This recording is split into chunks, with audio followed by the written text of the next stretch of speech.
The resistant front അഥവാ TRFനെ ഭീകര സംഘടനയായി പ്രഖ്യാപിക്കണമെന്നാവശ്യപ്പെട്ട് ഐക്യരാഷ്ട്രസഭയിൽ തെളിവുകൾ കൈമാറിയിരിക്കുന്നു ഇന്ത്യ. പഹൽഗാം ആക്രമണത്തിൽ സംഘടനയുടെ പങ്ക് വ്യക്തമാക്കുന്ന തെളിവുകളാണ് കൈമാറിയത്. പാകിസ്ഥാനെതിരായ നയതന്ത്ര നീക്കം ശക്തമാക്കുന്നതിന്റെ ഭാഗമായി സർവകക്ഷി സംഘത്തെയും ഇന്ത്യ വിദേശ രാജ്യങ്ങളിലേക്ക് അയക്കും. UN ഉപരോധ കമ്മിറ്റിക്ക് മുന്നിലാണ് പഹൽഗാം ആക്രമണത്തിലെ ദി റെസിസ്റ്റന്റ് ഫ്രണ്ടിന്റെ പങ്ക് വ്യക്തമാക്കുന്ന തെളിവുകൾ ഇന്ത്യ കൈമാറിയത്.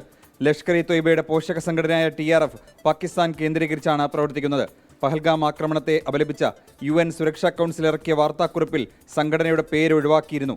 പാകിസ്ഥാന്റെയും ചൈനയുടെയും സമ്മർദ്ദത്തെ തുടർന്നായിരുന്നു ഇത്. തുടർന്നാണ് തെളിവുകളുമായി ഇന്ത്യൻ സംഘം ന്യൂയോർക്കിലേക്ക് തിരിച്ചത്. അതിനിടയിൽ അന്താരാഷ്ട്ര തലത്തിൽ പാകിസ്ഥാനെ തുറന്നുകാട്ടാൻ ഇന്ത്യ നീക്കം ശക്തമാക്കി. MPമാരുടെ പ്രതിനിധി സംഘത്തെ വിദേശ രാജ്യങ്ങളിലേക്ക് അയക്കാനാണ് തീരുമാനം. 5 മുതൽ 6 MPമാർ അടങ്ങുന്ന സംഘം US, UK, ദക്ഷിണാഫ്രിക്ക, ഖത്തർ, UAE തുടങ്ങിയ രാജ്യങ്ങളാകും സന്ദർശിക്കുക. മെയ് 22-ന് ശേഷമായിരിക്കും പര്യടനം. പാർലമെന്ററി കാര്യമന്ത്രി കിരൺ റിജിജു ആണ് സംഘത്തെ ഏകോപിപ്പിക്കുന്നത്. ഇതിനകം MPമാർക്ക് ക്ഷണക്കത്തും അയച്ചിട്ടുണ്ട്. ഓപ്പറേഷൻ സിന്ദൂറിനെ പറ്റിയും ഇന്ത്യയുടെ നിലപാടിനെ പറ്റിയും സംഘം വിദേശ പ്രതിനിധികളെ ധരിപ്പിക്കും. ഇരു രാജ്യങ്ങൾ തമ്മിൽ നടത്തിയ DGMO തല ചർച്ചയിൽ വെടിനിർത്തൽ 18 വരെ നീട്ടാനും ധാരണയായി. 24 ഡൽഹി.